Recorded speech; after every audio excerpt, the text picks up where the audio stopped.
Bien le bonjour Andrea. Bonjour ou bonsoir, on sait plus trop hein, quelle heure on Ouais, vit. c'est vrai, on se couche le matin, on s'endort le soir, on sait plus à quelle heure on vit et en plus, Andrea, on va bientôt se quitter. Bientôt, mais bon, c'est pour plus tard. Voilà. Il y avait encore du pain sur la planche, du pain parce que là, je vois la fondue devant mes yeux, ça me donne faim, donc faut touiller. Oh, regardez ce que je vois, une mouche là-dedans. Ah, Monique Lamouche, c'est ça. Quel beau lancement, vous faites presque un pro, Florian. C'est parti.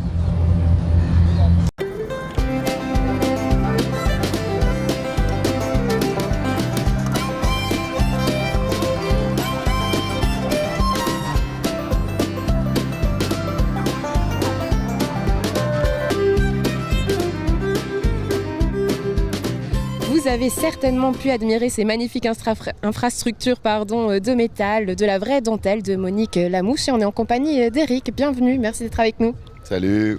Vous êtes concepteur et réalisateur de ces infrastructures, c'est ça? En partie, oui, c'est ça. On est une compagnie en fait, montée il y a une quinzaine d'années et puis on écluse un peu les routes avec toute cette ferraille en fait qu'on prépare aux ateliers durant de longs mois l'hiver. Donc tout le travail se fait l'hiver, mais cette ferraille, elle est réutilisée, donc c'est du matériau qui a déjà été utilisé quelque part.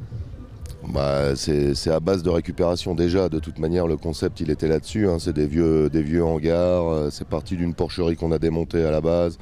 Et aujourd'hui on travaille avec du bidon, avec des bouteilles de gaz, avec des tôles, un petit peu tout ce qu'on récupère et puis on s'amuse à mettre tout ça en lumière en fait.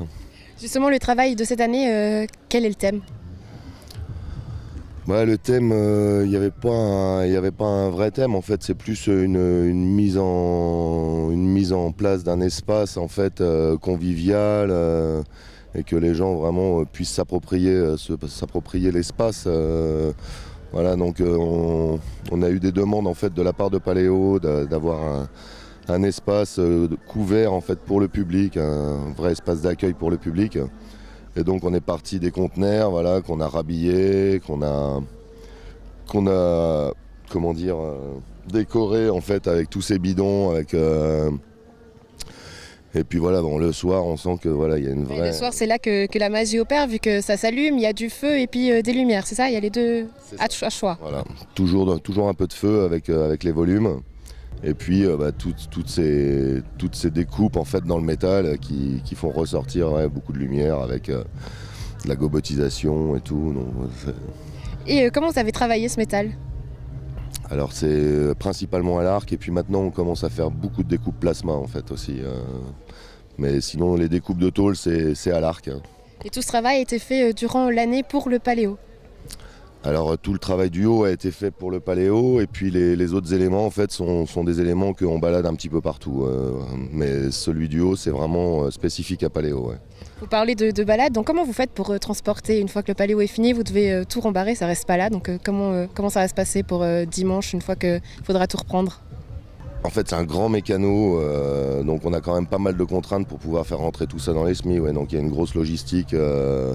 Donc tout ça tient dans 4 semis en fait, ça représente à peu près 80 tonnes de métal.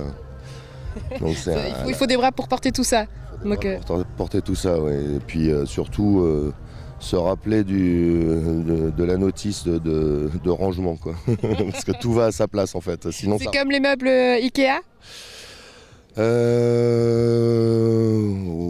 Ouais, j'espère qu'on fait pas de l'Ikea. C'est plus poétique quand même, il faut le dire, c'est vrai. Et puis par la suite, est-ce qu'on peut retrouver vos infrastructures ailleurs? Alors, on travaille beaucoup avec le Hellfest en fait, qui est vers Clisson, un festival de métal, métal hardcore, donc du coup métal mais métal musique. Hein. Et on travaille avec la fête du cognac aussi. Et puis après, on a fait une trentaine d'événements en fait à peu près avec différents décors. Ouais. Et à chaque fois, on compose en fonction de l'événement. Voilà. Après, à Paléo, on essaye tous les ans de se renouveler pour pas qu'il y ait de lassitude, quoi. En tout cas, le travail est très beau à voir. Pour l'équipe de Monique Lamouche, combien vous êtes? Alors, on est 7 sur l'hiver et puis on va jusqu'à 11 en été, ouais, sur les périodes de montage. Hein. 7 pour l'hiver, 11 pour l'été, et ça fait le travail qu'on peut voir ici au Paléo. Merci Monique Lamouche et Eric d'avoir été avec nous. À bientôt. Eh ben, merci beaucoup et puis grosse bisous Paléo. Salut Paléo. Salut Paléo. Andrea, vous savez que chaque soir, chaque matin et pendant la journée, le Paléo passe les aspirateurs. Ouais, les aspirateurs ou les aspirateurs, je sais plus trop moi et les noms, vous savez comment. Ouais, vous, c'est plutôt les inspirateurs. C'est ça. Bon, quoi qu'il en soit, on les a rencontrés. On regarde ce qu'ils font. On vous regarde. On nous regarde. Nous voici au secteur des aspirateurs. Il manquait plus que vous, Eric, pour faire partie de la fête. Comment ça va? Ça va très bien, un peu fatigué mais ça va bien. Vous êtes le responsable du secteur avec 3 équipes. Une jour, une soirée, une nuit, c'est ça? Comment ça se passe? J'ai dit tout faux, comment c'est? Je suis responsable du nettoyage jour seulement. Et c'est tout. Pas de la nuit, on est 3 responsables en fait à tourner la journée. On fait les 3-8 pour le terrain, plus un autre qui s'occupe du camping. Ça veut dire qu'il y a beaucoup de monde. Combien vous êtes au total pour les aspirateurs? Environ 300. 300 personnes pour nettoyer nuit, soirée et jour. Exactement. Avec des instruments divers? Des râteaux, des pelles, des divers raclettes pour faire les toilettes, les tables, éponges et autres. Est-ce qu'on peut dire que c'est le boulot sale ou pas finalement? Oui, quand même. Quand même. Peut-être pas forcément les tables, mais au niveau des toilettes, nettoyage du terrain, ouais, pas mal. On trouve de quoi? Ah, peut-être tout. Allez, on veut savoir, qu'est-ce qu'il y a de bien sale que vous avez trouvé? Bien sale. Non, ça part des jeans enfilés dans les toilettes, aux tampons usés collés contre les murs, voilà, non, c'est assez sympathique en fait. Aux chaussures, même oubliées dans les toilettes à l'intérieur. Donc non, c'est assez crade des fois. Du coup, comment on fait pour garder le moral après tout ça? On va boire l'apéro, normal. C'est ça, l'alcool ça aide. Et puis tous ces déchets, ils vont où après? Parce que il y a des poubelles, là-bas c'est marqué ne pas remplir, donc je comprends pas. On met où ces déchets? Donc au fait, non, celle-là, ne pas remplir parce qu'elle est en réserve pour demain en fait. Hein. Surtout pour le démontage. Après, c'est redistribué. On a des pets qui viennent rechercher et ça part dans divers trucs de tri. Tout est trié ici. Donc nous, on fait le reste, on récolte, on fait l'arrière des stands, on a des déchetteries derrière pour récolter le carton, le métal, le PET, le verre. Et on gère un peu tout ça. Ensuite, c'est mis dans différents conteneurs qui se trouvent tous ici d'ailleurs, pour repartir trier dans des déchetteries autres. Dans les déchetteries ou autres, mais il n'y a pas des déchets qui sont utilisés pour les champs, par exemple pour recycler, que les fermiers réutiliseraient? J'ai posé la question colle là. La question colle, exactement. Non, j'en sais rien. En tout cas, pas, je pense pas dans les tas qu'il y a ici, quoi. Ouais. Combien de tonnes de déchets par jour? Ouais, j'en sais rien. On fait, je crois, environ 200 tonnes sur la semaine. Et puis combien d'heures de boulot alors? Combien d'heures de boulot? Bah, ça fait les 3 équipes, 24 heures sur 24, donc c'est bon, quoi. Nous, on fait 8 heures. On tourne 8 heures dans la journée pour essayer d'avoir un terrain relativement propre à l'ouverture des portes. Et Eric, au festival, depuis combien d'années il est là en train de nettoyer? Vous êtes toujours resté dans ce secteur-là, aux aspirateurs? Alors j'ai commencé il y a 22 ans au nettoyage nuit, comme responsable de groupe. Ensuite, toujours pareil, chauffeur, donc j'ai fait machiniste. Et j'ai passé depuis 19 ans au nettoyage jour. Et j'ai repris il y a 12 ans en fait tout le nettoyage jour. Et maintenant que vous êtes à la tête, vous ramassez quand même ou vous conduisez seulement la mobilette? Alors j'ai tendance à conduire puis à plus ramasser grand chose depuis un grand moment en fait. Donc vous avez laissé les choses sales pour les petits jeunes? C'est ça, ouais, ça me va aussi. Mais les bénévoles peuvent s'inscrire, ils atterrissent aux aspirateurs parce que c'est le boulot le plus sale et du coup ça grade ou pas? Non, les nettoyeurs peuvent s'inscrire, c'est là où on cherche le plus de monde avec la sécurité. Donc on a les 2 gros secteurs en fait du Paléo. Les 2 relativement faciles d'accès pour tout le monde. Après, j'ai pas beaucoup de les nettoyeurs restent pas très longtemps. C'est souvent des étudiants qui finissent à la presse, aux loges, qui recherchent eux-mêmes les opportunités qu'il peut y avoir sur le terrain, quoi. Et puis pour se relier ces poubelles, parce qu'une fois qu'ils sont remplis, c'est aussi vous qui allez les prendre pour aller les vider jusqu'au stock final ou pas? Moi pas, non mais ils le font. On a des poubelles à roulettes, on a des compactrices qui sont éparpillées sur le terrain. Et on a des gens qui baladent les poubelles à roulettes jusqu'aux compactrices. On a des véhicules, camionnettes, dumpers, enfin véhicules de chantier qui vont récupérer tout ce matériel, tous ces déchets sur le terrain, quoi.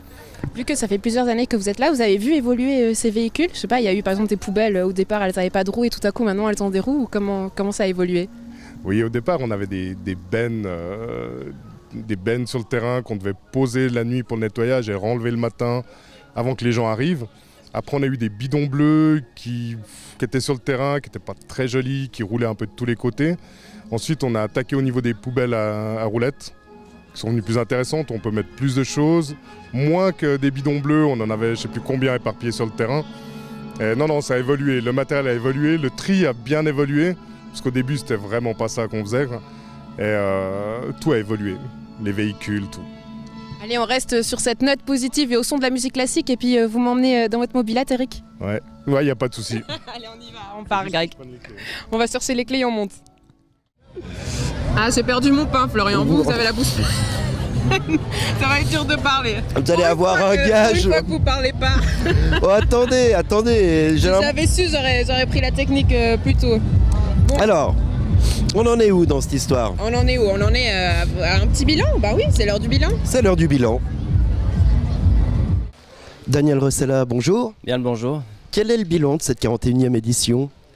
C'est un bilan très positif. On est fatigué mais content. Je pense qu'on a évité le piège de l'année après l'anniversaire en se retrouvant avec une sorte de champagne sans bulle. Là, on a pu mettre pas mal de pétillants dans toutes les innovations, des innovations qui ont été adoptées par les spectateurs, que ce soit avec des assises, avec des espaces couverts, avec l'installation de Monique Lamouche au nord du quartier des Alpes.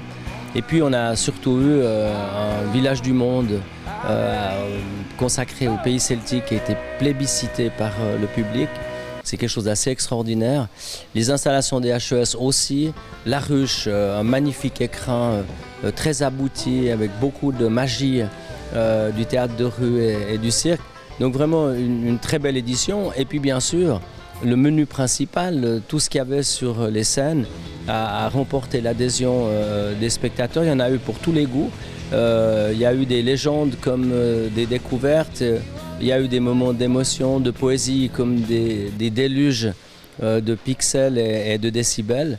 Donc vraiment une très très bonne édition. Quels ont été vos coups de cœur justement en termes de concerts? Alors bien sûr que j'avais une affection particulière pour le Village du Monde parce qu'il y avait beaucoup de musique qui me rappelait les premiers festivals. Il y a eu des instants magiques avec des artistes dont on oublie assez rapidement le nom.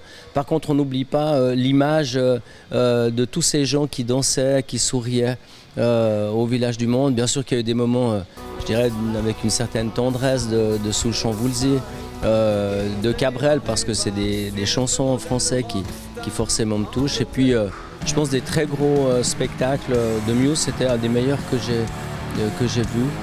C'était vraiment un très bon concert pour l'ouverture du festival. Iron Maiden, évidemment, c'est de la caricature rock. C'est limite burlesque, mais ça fonctionne très bien. Et puis, il y a eu sur les différentes scènes des choses vraiment très intéressantes et j'ai eu beaucoup de plaisir. Alors justement, cette édition était marquée par l'arrivée du métal, beaucoup de groupes de métal, vous avez cité Iron Maiden. Est-ce que vous allez poursuivre dans cette voie? La programmation se fait un peu au gré des opportunités, c'est un peu comme les produits du marché qui vont nous inspirer pour faire une recette qui peut varier d'une saison à l'autre. On verra bien, on n'est pas hostile, hein, pas du tout, mais simplement il faut qu'il y ait une bonne opportunité. Paléo est un festival généraliste, ça veut dire qu'on est ouvert à tous les styles de musique. On a des points forts qui sont le rock, le francophone, les musiques du monde. Mais à côté de ça, on se permet d'aller faire des incursions dans un peu tous les domaines. La moyenne d'âge des festivaliers est de 33 ans. Est-ce que ça veut dire que la pérennité du festival est assurée? Alors l'âge moyen du festivalier, d'abord il ne veut pas dire grand-chose. C'est mieux de prendre l'âge médian, je dirais. Mais l'âge moyen prouve qu'on a un public jeune mais fidèle. Le problème, c'est que comme il est fidèle, il devient moins jeune par rapport à il y a quelques années. Mais quand on voit le nombre de spectateurs qui ont moins de 25 ans, oui, ça nous garantit la pérennité du festival. Vous l'avez dit, vous avez passé l'épaule de la 41e édition. Quels sont les futurs défis que le Paléo va devoir relever? Alors c'est gérer le succès du Village du Monde par exemple, parce qu'après un tel engouement, tout le monde va nous dire et maintenant, que va-t-il se passer? Est-ce que vous allez garder cette tour vagabonde ou pas? Qu'est-ce que vous allez faire du pub du voyageur? Cette atmosphère festive, conviviale, est-ce que vous allez être capable de la faire pour le prochain thème du Village du Monde qui va être consacré à l'Amérique centrale? Ça fait partie des questions. Puis évidemment, on a forcément toujours 2-3 idées pour essayer d'innover et faire en sorte que le public l'an prochain trouve tous ses repères, parce qu'il aime avoir des repères, mais aussi se laisse surprendre par quelques innovations. Il y a aussi un gros défi, c'est l'arrivée du dépôt du Nyon Sincère qui risque peut-être de changer l'implantation du festival. Vous êtes déjà en train de réfléchir dessus? Oui, ça fait quelques années que ce projet, qui est quand même à la fois une menace et une opportunité pour Paléo, est dans nos esprits. On avait même déjà fait en 2 groupes de travail. Là, on va attendre que ça se précise parce que c'est un peu frustrant de trop avancer et puis tout d'un coup, c'est reporté. On attendra des nouvelles, mais on sera prêt, je dirais, avec une nouvelle configuration. Ça va nous compliquer la vie quand même. Le dépôt d'Union Saint-Sac, c'est une bonne chose pour la région et le district.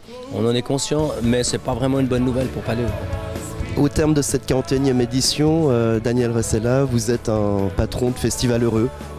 Ah oui, bien sûr, parce que les ondes étaient extrêmement positives. La qualité de la préparation de l'organisation était excellente. Le déroulement du festival était pratiquement optimal. Tous des gens très compétents au poste clé, des collaborateurs très motivés. Moi, j'ai croisé que des sourires et je n'ai entendu que des compliments. Donc, bien sûr que je peux être que très, très heureux. Daniel Ressella, merci beaucoup. Merci à vous. Je crois qu'on peut le dire, santé Paléo, parce que c'est du bon boulot. Hein. Ouais, 40+1, ça se fête. Ça se fait. Allez, Et en plus, connaissant l'organisateur, on peut être sûr qu'ici, le vin est bon. C'est vrai? Alors je me réjouis de goûter. Santé. Greg, tu boiras après. Hein. Il est pas mal. Je crois que tu vas vraiment boire après. Il va vraiment boire après. Il est beau, hein? Oui, parce qu'il y en avait aujourd'hui, il y en avait en tout cas pour toutes les familles. Parce que toutes les familles étaient présentes. C'était un peu la journée familiale du dimanche. Oui, on a même rencontré notre fan numéro 1 NRTV, Mike Perez, qui adore Louane. C'est de ça dont vous voulez parler. Je sais pas si moi en tout cas je l'ai pas rencontré. Peut-être vous, et vous m'avez pas dit, vous m'avez caché ça. Ça fait 2 mois qu'il nous parle que de ça. Ouais, il m'a même appris la chanson. C'est le jour 1 qu'on retient. Quelque chose comme ça. Voilà. Et il le chante très bien. Il fait mieux ça que Éthique et Tac. Allez, on se rend sur le terrain. On a fait un petit micro-trottoir. Hein. Que pensent les festivaliers du festival? Allez, laissez-les chanter et taisez-vous. Chantons, chantons, chantons. Bonjour, bienvenue sur NRTV. Vous êtes venus en famille au Paléo? Oui, c'est la première fois. Alors vous nous présentez la famille? Alors mon mari, Christian, Erwan, le frère jumeau Dylan et Morgane. Avec les enfants, on va voir Louane. Alors je suis avec une jeune fille qui a quelque chose, son mot à dire. Un bébé, ouais, si. À part un beau soleil et puis un moment de partage, d'amitié, voilà. C'est ça le Paléo aussi. La pire soirée. La pire. C'était hier parce qu'on n'était pas là. Ouais, Voilà. La meilleure. C'est aujourd'hui parce qu'on est là. Vous êtes venus voir qui les enfants en concert? Louane. Mais c'est vrai que ce soir, ce sera peut-être exceptionnel en fin de soirée. Pourquoi? Parce qu'il a 40 ans de mariage. Nous avons 40 ans de mariage. Réexpliquez-nous, pourquoi c'est exceptionnel ce soir, madame? 40 ans de mariage aujourd'hui. Et c'est pour ça qu'on fête là, un petit peu entre amis. Vous fêtez les 40 ans de mariage ici au Paléo. Voilà, c'est ça. Tu viens voir Louane? Oui. Comment elle chante Louane? Chante avec moi? C'est le jour c'est le tien, celui qui se fasse. J'ai encore un truc à dire, c'est un bébé. J'imagine que t'es venu voir Louane, toi. Pas du tout, mais elle est sûrement fort sympathique. Mais comment ça, t'es pas venu voir Louane? Mais si, t'es venu voir Louane. Je suis venue voir Hawa. Je suis sûr que t'es venu voir Louane. Non, pas du tout. Si, t'es venu voir Louane. D'accord. Et comment elle chante, Louane? Elle chante vachement bien. Jour 1 à mon numéro 1, c'est l'amour suprême. Dis-moi que tu m'aimes. Jour 2, jour 2. Attends. Écoute, je viens voir Louane, c'est surtout pour mon fils qui a insisté pour venir. Moi, je serais plus venu à Iron Maiden, mais voilà, pour lui faire plaisir. C'est son premier Paléo, donc voilà. C'est vrai, c'est ton premier Paléo? Oui. Moi, ma chanteuse préférée, c'est Louane. J'en connais pas beaucoup de chanteurs, mais elle, c'est vraiment ma préférée. 9 jours, la vie, c'est du velours. Ah, c'est parti pour toute la chanson, là. Les parents, ils en ont marre d'écouter Louane ou ça va? Non, ça va. Vous résistez quand même à venir au concert? Oui, on y va, on les soutient. Qu'est-ce que vous espérez de beau pour cette journée? Jusqu'à qu'il pleuve pas comme hier et puis que les enfants aient du plaisir. Alors on va aller voir Steven là et puis après on va manger et puis les feux d'artifice et puis on regardera quand même un petit peu Michel Polnareff. On va voir ce que ça donne. Laissez-moi deviner, vous êtes venu voir Polnareff? Non, je viens voir Michael Jackson. Pourquoi?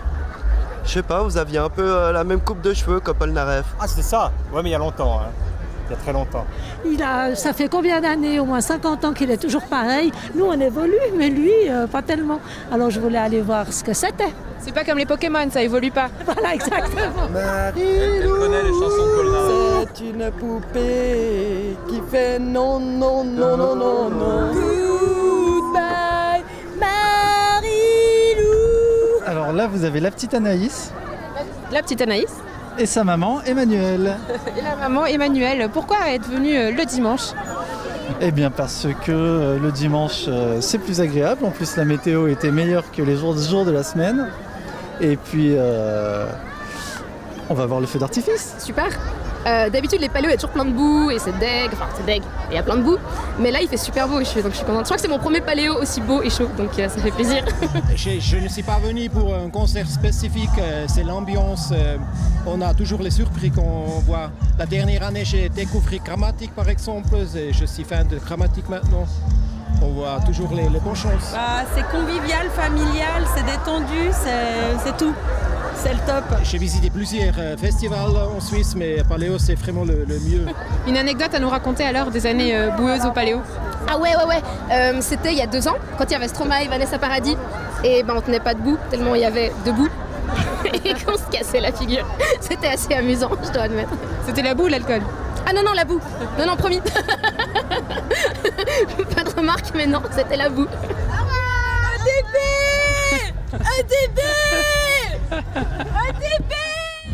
Andrea, ce lieu s'appelle le Cosmo. Pourquoi vous me racontez ça? Il y a une suite? Non, il n'y a pas de suite, c'était pour vous dire que nous sommes au Cosmo. J'ai pris l'habitude que vous m'appreniez des choses toute semaine, pour ça que j'attendais la suite. C'est un des endroits off du festival où l'on retrouve un peu tous ceux qui travaillent, les anciens, les invités, les sponsors, etc. etc. J'ai bien apprécié cette fondue en votre compagnie. Et puis bon, vu que c'est la fin, je crois qu'on peut enfin un peu profiter des concerts. C'est vrai qu'on a bien travaillé, bravo Andrea. Moi je suis quand même contente, je suis très contente d'avoir fait cette émission en votre compagnie, en la compagnie de Greg, d'avoir suivi le festival. Une équipe de choc, une équipe de choc, LRTV au travail, sur le terrain, pour vous accompagner, et on se réjouit de vous retrouver à la rentrée d'NRTV. Puis d'ici là, portez-vous bien et à bientôt. Nous on file au festival. Salut. Santé. Allez, venez. J'ai du fil entre les dents. Parce que moi j'ai des dents de vieux, donc elles sont écartées.